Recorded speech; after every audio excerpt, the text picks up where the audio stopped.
आसान प्रश्न है तो आसान प्रश्न भी आपको पेपर में आते हैं और डिफिकल्ट क्वेश्चंस भी आपको कभी कभी पेपर में देखने को मिल जाते हैं। ठीक है, तो ये तो सिलसिला है बेटा, चलता रहता है। कहीं जमी छोड़ी कहीं आसमान छोड़ आया, कहीं जमी छोड़ी कहीं आसमान छोड़ आया, एक तेरी खातिर मैं सारा जहान छोड़ आया।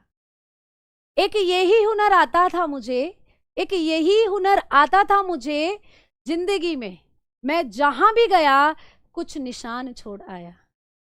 उड़ न पाया तेरी कैद से रिहा होकर भी मैं, उड़ ना पाया तेरी कैद से रिहा होकर भी मैं तेरी गिरफ्त में अपनी उड़ान छोड़ आया। लगाऊं तो भला अब लगाऊं निशान कैसे, लगाऊं तो भला लगाऊं अब निशान कैसे, तीर तो उठा लाया मगर कमान छोड़ आया।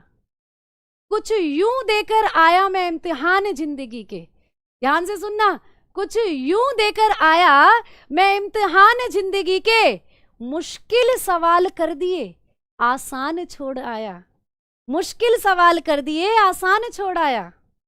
दिल लगी में दिल को बहुत मिले थे जख्म, दिल लगी में दिल को बहुत मिले थे जख्म, एहतियातन वो गलियां वो मकान छोड़ आया। तो भैया पेपर में आसान प्रश्न भी मिलेंगे और तुम्हें सरल भी मिलेंगे, कई बार तुम कठिन प्रश्न भी मिलेंगे, कई बार तुम कठिन प्रश्नों को कराते हो आसानों को छोड़ाते हो, जबकि वैल्यू उतनी ही है दोनों प्रश्न की। तो इसीलिए आप लोगों को आसान और जो कठिन प्रश्न है दोनों ही इक्वली समझने हैं और पेपर में घर कराने हैं, है ना। तो ऐसे आसान प्रश्न भी पेपर में देखने को मिलेंगे आप लोगों को। चलिए भाई आ जाओ अगले प्रश्न।